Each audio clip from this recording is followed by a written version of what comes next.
Dengan adanya Insilio bermain dengan sangat disiplin untuk di game pertamanya, aku penasaran apakah mereka untuk di game keduanya akan mencoba untuk mengubah draft mereka dengan cara menabrak lagi. Yang tadi kalau untuk masalah menabrak, menurutku iya Insilio iya dengan draft menabrak mereka, tapi Gatot Kaca Khalid loh ini yang dibawakan. Jelas kuat banget dibandingkan dengan Hylos ya, yang menurutku oke, kuat juga untuk nabrak tapi nggak sebesar area of effect-nya Gatot Kaca. Yap, kemarin aku udah coba si Cloud sih. Saya nggak bisa ya main Cloud ya, tapi bagus aja. Kadang kita kalau flexing. Kadang kita kalau pakai Cloud BM-nya di depan soalnya. Bener. Di belakang. Kadang lupa tuh kita. Saya juga gitu sih. Pas balik tiba-tiba kok kita masih di depan. Lah iya. Iya, itu dia tuh. Oke. Bedanya ya, kita sama pro player. Oke, dan Chow masih menjadi concern ya untuk Legion Esports. Mereka nggak akan ngasih nih Chow-nya. Dan Matilda di ban sekarang. Karena mereka kayaknya nggak bakal mau ketemu lagi sama Matilda yang bisa memainkan Kating powernya juga.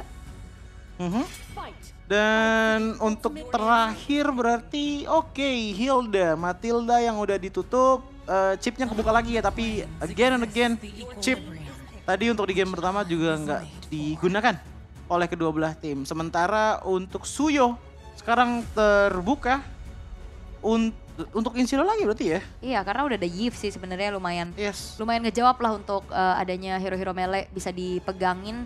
Dan apakah Suyo-nya akan diambil? Karena kayak kalau misalkan nantinya mereka ke sisa alpha yang diberikan sama Insilio bakal makin susah sih, karena secara movement lebih unggul Suyo dibanding Alpha. Ya itu udah jelas, tapi wow ditabrak juga tetap dengan adanya Suyo plus Hylos ya. Oke. Menurutku ini bakal menjadi hal yang cukup unik karena biasanya untuk Hylos ngelawan Yves agak sedikit kesulitan di bagian pinggirannya, real population, dan ya balik lagi area of effect yang lumayan besar lah kasarnya. Tapi Gatot Kaca yang sudah di-ban, Khalidnya gimana nih?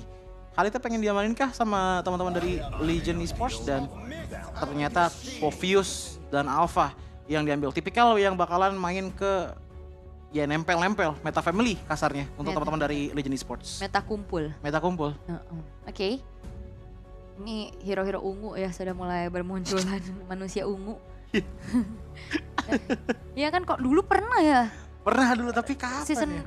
season berapa? Season 8 apa? Saya inget tuh ya 2022 saya inget. Gelu, Yves, Povius, Valentina, yang kayak gitu-gitu sering banget. Tapi ya Loi akhirnya perdana muncul nih untuk di gelaran M6 World Championship.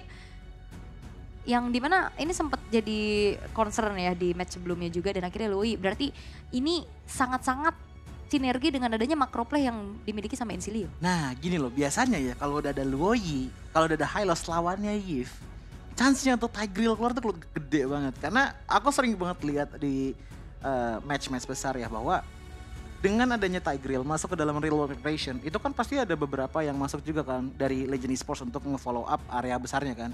Itu bisa di counternya sama Tigreal gitu loh. Dengan tipikal ya balik lagi Povius Alpha loh di sini. Oke. Dan one-one-nya di ban, atau bahkan nggak nutup kemungkinan ya tiba-tiba Hylos-nya EXP terus chip ya kan makin wah iya sih makin gile. Itu makronya makin gila sih menurutku. Untuk megang mapnya bakal lebih gede lagi. Dan Beatrix ternyata yang ditutup. Akhirnya kita nggak ngeliat Beatrix karena dari game pertama, match pertama tadi, literally match pertama tadi Beatrix nonstop datang. Atau ya fighter-fighter Gold Lane kayak udah mulai berkurang ya kemunculannya ya. Enggak terlalu banyak, yes. Enggak terlalu banyak karena hyper carry methods yang biasanya kita lihat antara Link atau Roger, ini kan dua-duanya kena nerf juga ya. Iya. Jadi agak susah sekarang. Lumayan tuh. Tapi Legion Esports satu lagi band. Gold Lane kan itu akan ditutup? Romer gak sih? Sisi kayak ya, Romer, iya. Kayak Lunox Kaja. Nah chipnya itu dia chipnya. yang aku khawatirkan kalau chip Luoi bersatu di dalam tangan dari Insilio, makronya wow. Chip Tigreal berarti ya sesuai tadi dengan prediksi kita. Tapi Bruno yang keluar sekarang untuk teman-teman dari Insilio. Jadi Romer momentum apa lagi? Sebenarnya masih ada siapa lagi? Aku kalau ngomongin Insilio pengen supremasi gitu belakangnya. Kenapa? Ada Incendio kan dulu. Ada nama Incendio Supremacy. Iya. Kayak gatel gitu. Insilio mirip kan, makanya kayak tipis-tipis lah. Kan kita baru kenalan nih sama Insilio kan. Betul, dan ternyata ya beneran jadi kuda hitam kayaknya ya untuk di game pertama tadi. Setuju. Bisa banget nih. Kayak player-player muda, player-player anyar ternyata wow banget gitu loh. Mereka disiplin, mereka tahan, mereka sabar, mereka main makro. Ini tinggal kalau dilihat dari makro jalan banget sih menurutku untuk Insidious. Tapi wow, pengalaman dari game pertama mungkin karena ada game 26 menit ya. Makanya Nathan akhirnya keluar untuk jaga-jaga untuk di late gamenya banget. Sementara satu pick terakhir nih, ini yang bisa ngejagain Nathan. Dan mungkin bisa nge-risk juga karena Nathan. Karena menurutku Hylos ngejar Nathan masih belum cukup sih. Ini Kaja gak sih? Kaja, cowoknya udah enggak? Iya Kaja, bisa kayak combo Lui Kaja gitu kan. Kaja Jauhead juga bisa sih, apalagi Jauhead bisa langsung lock on-nya ke Nathan loh. Tapi suppress juga masalahnya buat enak buat si, siapa namanya, Hiv juga. Oh I see, ya. Ngerti. Bisa sih Kaja menurutku. Iya bisa langsung tabrak belakang kan. Kadang kan kalau Nathan dia harus entropi ke depan, tapi Edith ternyata yang menjadi pilihannya bakal menjadi kombinasi seperti apa. Karena secara nggak langsung Edith juga damage-nya wow. Ya, Edith damage yang besar namun dipegang sama Lovely, berarti ada kemungkinan ini akan menjadi Edith Rom ya. Tapi aku ngeliat pattern dari Insilio, justru mereka untuk di game kali ini kayaknya ngincer early game-nya gak sih Ul? Harusnya ya. Iya, Luoyi, Edith, Bruno, Suyo. Nah ini mungkin udah menjadi salah satu hal yang akan berbeda untuk di game kedua kali ini. Karena ngincer di early ngelawan Nathan di gold lane, menurut itu bisa menjadi salah satu power utama untuk Insilio. Tapi kalau sampai early-nya gak dipegang, wah ini siap-siap sehat-sehat nih. Bener, itu dia. Jadi sedikit berbeda harusnya dari gameplay yang akan dibawakan oleh Insilio. Mereka akan jauh lebih aktif. Mengingat hero-hero yang dibawa juga sangat-sangat punya kesempatan untuk memberikan early aggression-nya. Namun kita akan lihat apakah Legion yang tadi nahan sampai ke 26 menit bisa juga membuat akhirnya waktu dari Nathan ini bersinar. Karena ini adalah match point untuk Insilio. Jadi kita akan langsung saja menuju ke line up dan untuk menyaksikan game yang kedua di match kedua di hari ini. Yap, ini dia untuk game kedua, match kedua kita. Permainan antara Insilio melawan Legion Esports. Diawali dengan adanya perbedaan buff yang diambil satu orange, satu purple. Mungkin akan ada pengincaran ke arah Little Wanderer kah? Karena kita juga masih belum tahu nih untuk Little Wanderer ada di mana posisinya. Ya di match up-nya masih sama ya. Yes. Alpha, Suyo lagi. Suyo. Betul. Masih berkutat di area fighter-fighter jungler sekarang dan mungkin ya kita udah lumayan jarang lihat assassin ya. Kayak tadi Hayabusa aja yang dipakai di match 1 kurang efektif ya. Gak efektif. Dan ini dia dari set talent emblem ya. Untuk set talent emblem aku pengen kencengin dulu ke arah dari Edith ya nih. Walaupun Rom ternyata dia masih mencoba untuk bikin sedikit ada damage juga dengan attack speed tambahan menggunakan Swift di angka 10%.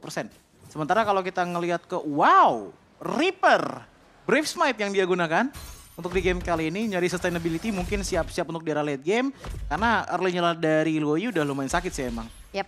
Dan susah banget untuk main front to back kalau ada Yiv aja pokoknya ya. Harus ngincer belakang dan ya seperti apa nantinya macro play yang bisa dimainkan oleh Insilio dan awareness seperti apa juga yang bisa diberikan oleh Legion Esports agar terhindar dari serangan-serangan kejut yang bisa ditunjukkan oleh Reaper. Nah ya, dan untuk sekarang dari kedua belah tim mereka masih mencoba untuk cari grounding area yang enak terlebih dahulu, tapi ada something yang unik, perpindahan lane ya antara Fovius dan juga Yiv, dimana Yivnya nih lagi di atas nih. Mungkin niatnya Fovius di arah mid lane untuk coba untuk ngeharas dan screening kali ya ke arah jungle dari Insilio, tapi ya untuk sekarang belum bisa terlalu lebar karena Lovely ya 2 skill pertamanya udah cukup untuk pick off. Oke, dengan hehehe yang sudah mulai terlihat di arah tengah. Ada burst damage dari dispersion dan rotation. Tapi ditabrak lagi dengan adanya satu buah Spiro Alpha. Reaper pun tidak terselamatkan, first blood diamankan di tangan dari Joe. Dan itu dia, satu ancaman buat Insilio ada early game yang gak bisa mereka pegang.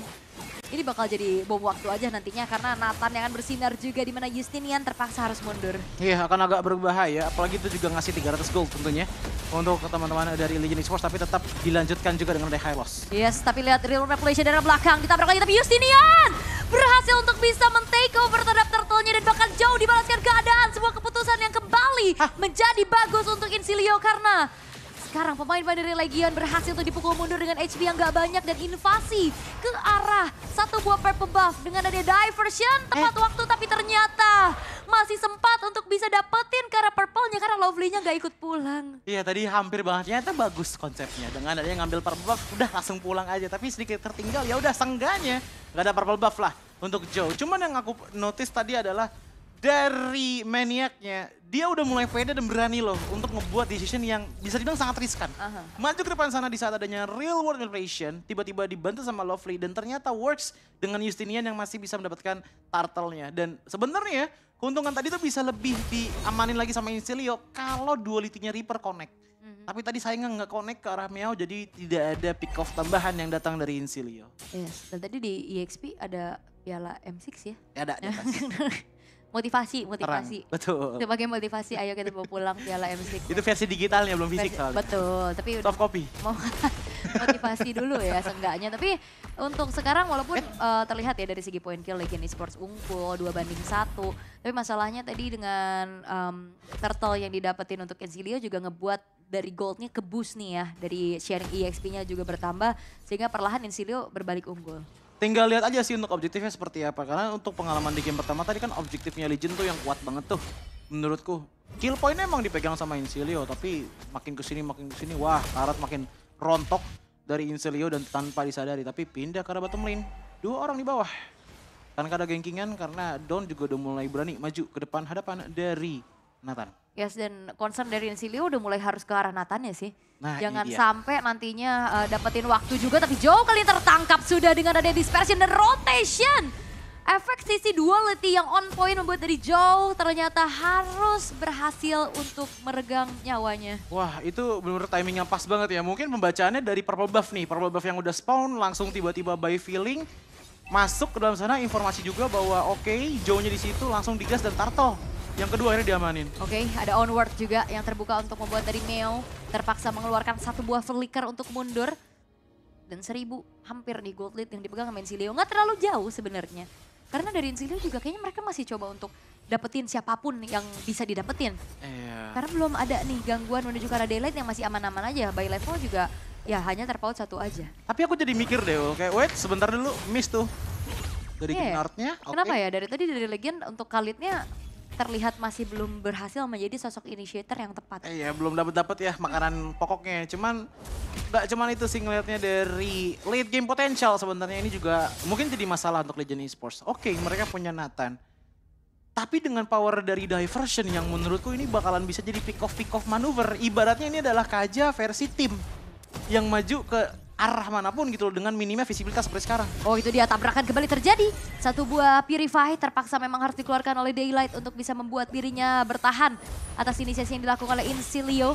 Tapi backupan yang dilakukan oleh Legion Esports dengan adanya keempat pemain mereka untuk memukul mundur kembali pemain-pemain dari Enzilio sehingga tidak ada inisiasi lanjutan dan sepertinya masih sama dari strateginya adalah membiarkan kedua belah jungler makan lane di atas atau di bawah tadi dibiarkan dan 4-nya ikutin team fight.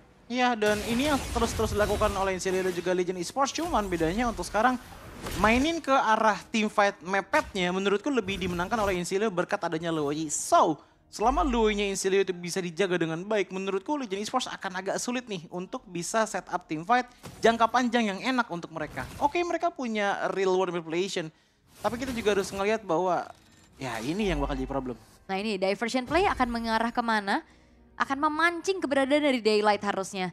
Dawn akan membuat adanya Daylight keluar dari tempat persembunyiannya. Dan Daylight mengecek ke arah rumputan awareness yang begitu baik. Memang Daylightnya nggak tumbang, tapi mereka nggak punya kendali lagi untuk bisa menahan outer turret dan ditukar dengan adanya turtle yang tidak akan menjadi perfect bagi Enzilio. Iya, namun pertukaran dari segi turtle itu menurutku ya bisa bilang so-so lah. Turtle diamanin oleh teman-teman dari Legion Esports cuman sedikit lebih mahal di arah turret bottom lane. Cuman Justinian, bisakah dia melakukan defense untuk dari top lane karena lawannya adalah Joe? Yes, dan itu dia dari invade ke arah orange buff yang dilakukan oleh Enzilio. Akhirnya dengan hilangnya turtle tidak menjadi sebuah jaminan untuk Legion Esports membayar kerugiannya ya. Akhirnya mereka tetap merugi dengan cukup banyak dan diversion ini aktif banget menuju ke arah tengah. Tapi ada yang lewat harusnya kali ini Joe tertangkap kembali, terangkat sudah dan bahkan tidak ada jalan untuk pulang. Dua Spectre yang telah dibentangkan, flicker terpaksa harus dikeluarkan juga oleh Meo. Sehingga kali ini Enzilio targeting dan juga pick off powernya berjalan sesuai rencana. Jadi udah mulai kelihatan ya bahwa setup yang dibawakan oleh Enzilio adalah pick off secara berlima. Selalu seperti itu dan selalu works. Gak usah mainin ke arah team fight-nya, mainin pick off-nya dan ubah kuantitasnya jadi lebih baik untuk Enzilio 4 lawan 5 seperti sekarang. Ya terangkat lagi dan bahkan Meo Infernal Pursuit tidak membuat dirinya selamat karena mode Primal Rat yang dibuka oleh Lovely. Menghasilkan damage juga yang cukup besar sehingga kali ini 1v1 sudah mulai terjadi antara Jennard dan juga Maniac. Tapi sepertinya kali ini Jennard terpaksa harus mengeluarkan Raging Sandstorm untuk defense, flicker juga menjadi informasi untuk Enzilio dan bahkan purple buff tidak akan diberikan kepada Joe. Ya, tapi diam-diam ini ada sedikit space farm untuk Daylight. Dia juga masih belum tumbang sama sekali, jadi dapetin ke arah bottom lane sedikit menguntungkan tentunya. Dan bisa menjadi modal juga untuk bermain di arah late game-nya. Dan itulah alasan kenapa Diversion selalu keluar, karena emang ngincer untuk bisa end game sebelum menit 15 terjadi. Karena 15 menit itu adalah turning point yang menurutku menjadi kuat banget, ataupun power spike untuk Daylight bisa maju. Pertanyaannya tinggal satu. Daylight-nya udah kuat, frontline-nya bisa ngejagain gak? Karena Ginard dari tadi juga masih belum bisa mendapatkan momentumnya, sementara Meow dari itemnya itu masih belum terlalu tebal. Baru ada Thunderbelt aja dan mungkin akan menuju Athena Shield. Dan Isilio harus sadar sih, kalau misalkan mereka membawa ini Karami to the late game, bagaimana caranya untuk bisa menembus lini pertahanan high ground antara Yves Nathan. Yves Nathan itu yang ngebuat saya playoff nge-cast 40 menit. Ini. Red Panel kan itu. Iya benar. Oke, dari itemnya dulu ya. Dari Edge, dari dulu udah mulai ada team fight dan gak dipegang sepertinya. Iya, dan inisiasi itu dia Raging Sandstorm yang telah terbuka. Maniac bakal menjadi garda terdepan, tapi Ginard tidak bisa bertahan karena double kill. Disekir oleh Dawn dengan positioning yang begitu baik. Dan tidak akan memaksakan kembali team fight-nya. Incilia bermain dengan sangat-sangat disiplin. 5.000 gold gap untuk di 9 menit pertama menurutku menjadi satu snowball potensial yang bisa dimaksimalkan untuk setidaknya dapetin hingga base turret. Seenggaknya base turret kesentuh juga nggak masalah gitu loh. Kalaupun emang nggak bisa hancur. Karena semakin kecil lagi zona dari teman-teman Legion Esports. Oh Justinian? Wow, cukup berani untuk bisa menabrak kepada seorang Daylight.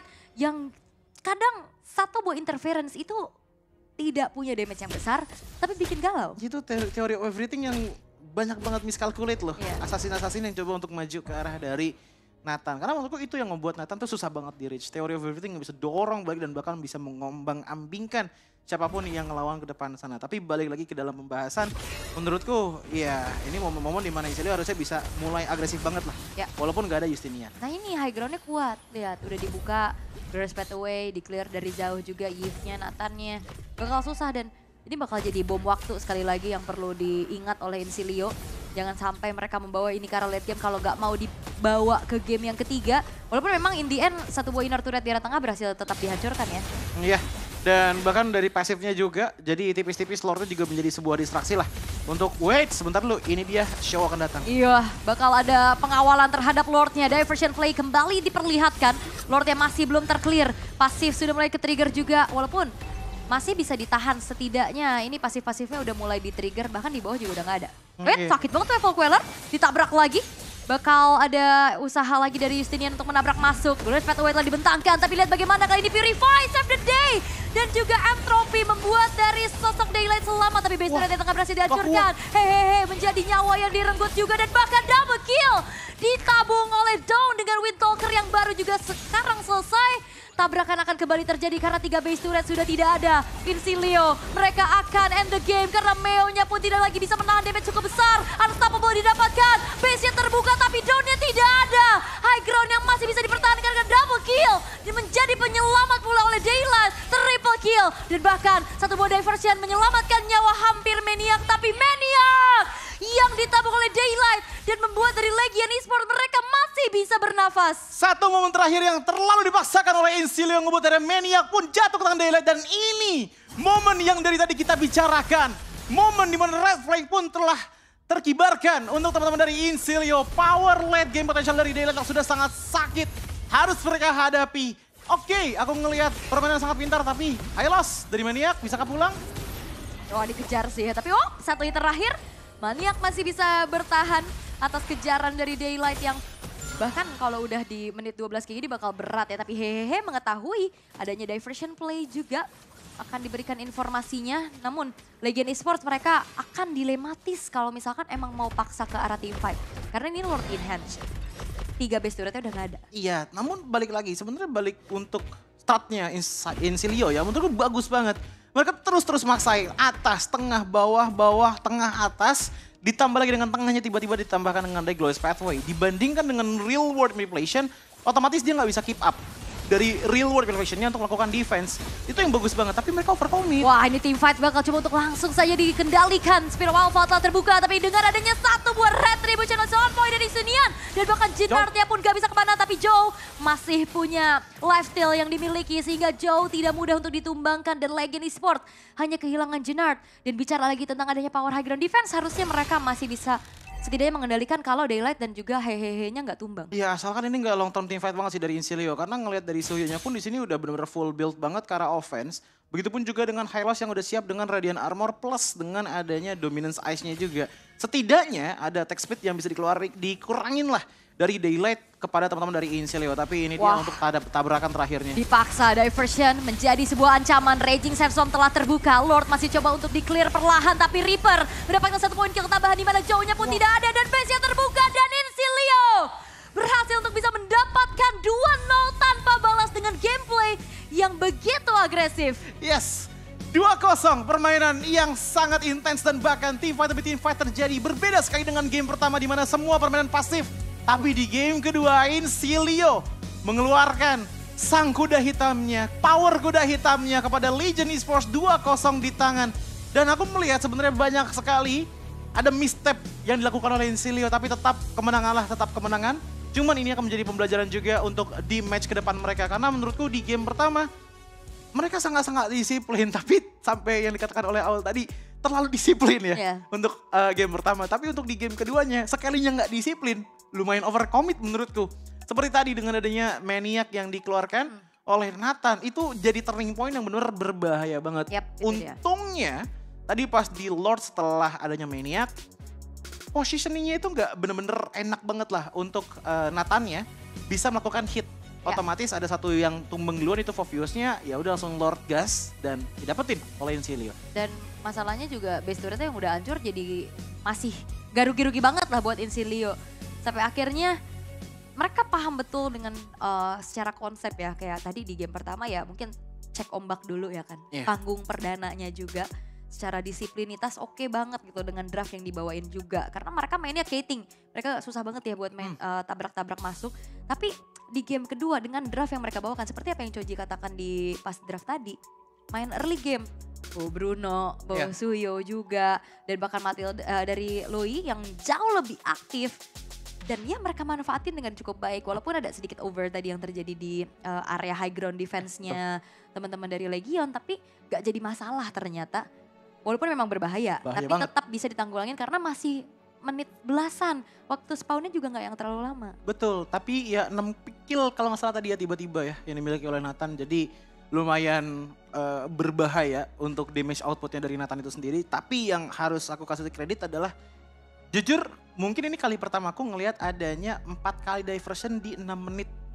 Game time. Aktif ya? Tadi aku hitung salah, 4 kali diversion itu benar-benar aktif banget. Oh kamu harus lihat Sans berarti? Tapi wah ini tuh. Lebih aktif? Iya sih, cuman kayak untuk di kali ini tuh aktifnya tuh benar-benar buat pick off, benar-benar buat cari early-nya, benar-benar untuk ngejar, nge-speed run, kelar cepet banget gitu loh. Dan itu yang terjadi dengan sangat-sangat baik dan strategi yang gak bisa dilawan emang karena bermain rumput. Ya. Kalau teman-teman dari Incilia. Apalagi udah under dari awal kayak rumput gak ada yang bisa dipegang sama sekali ya, kayak visionnya sangat-sangat terbatas.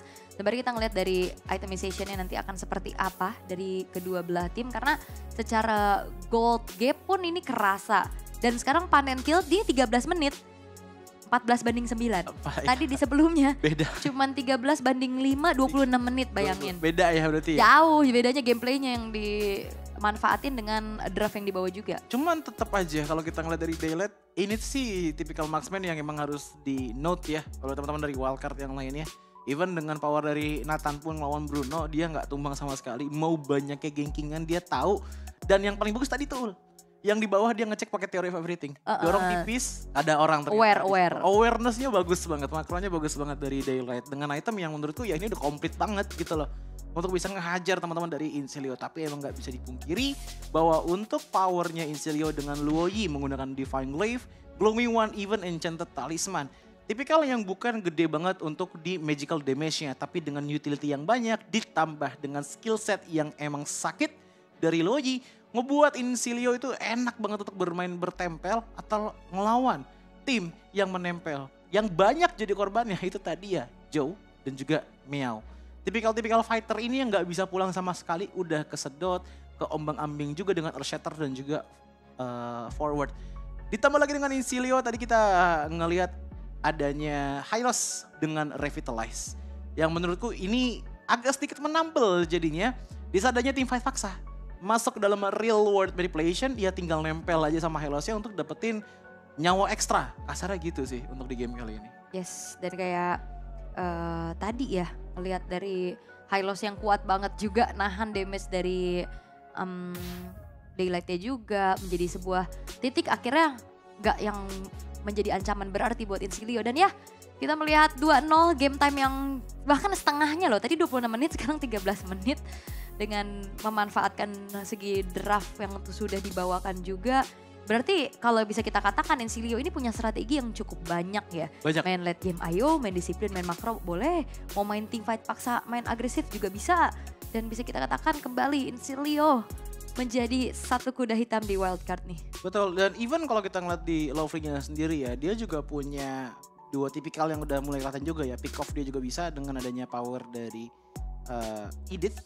Matilda pun juga tadi dia bisa ya, walaupun dari segi Matildanya itu menurutku ya konsepnya dia adalah lebih Matilda yang cover. Ya kan, dengan guiding win, asisnya banyak karena banyaknya heal juga yang bisa diberikan. Tapi untuk circling eagle-nya mungkin dia masih nahan-nahan. Dan emang ada beberapa misstep tapi nggak masalah lah untuk teman-teman dari Incilia. Sisanya untuk Justinian sih, aku lebih ke arah penasaran. Selain Suyo, dia punya apa? Iya, dan dari tadi kan kita masih ngeliatnya masih Suyo. Memanfaatkan aja yang lepas mungkin. Iya. Secara tren masih positif juga dan aku suka banget ngeliat positioning dia masuk untuk retribution-nya juga. Keputusan-keputusan yang begitu baik dimiliki oleh Incilia. Dan ini dia untuk dari segi damage dealt dan juga domestic. Ya, untuk damage dealt jelas kita ngelihat bagaimana Reaper dengan 60.000 damage dealt di game kali ini. Dan aku udah katakan juga tadi ya sebelum game 1 dimulai ini Reaper harus hati-hati banget dengan adanya Justinian juga gitu loh. Even Dawn pun di sini nggak kesentuh juga kan kalau nggak salah ya. Kalau nggak salah ya, nggak kesentuh juga seperti di game pertama tadi.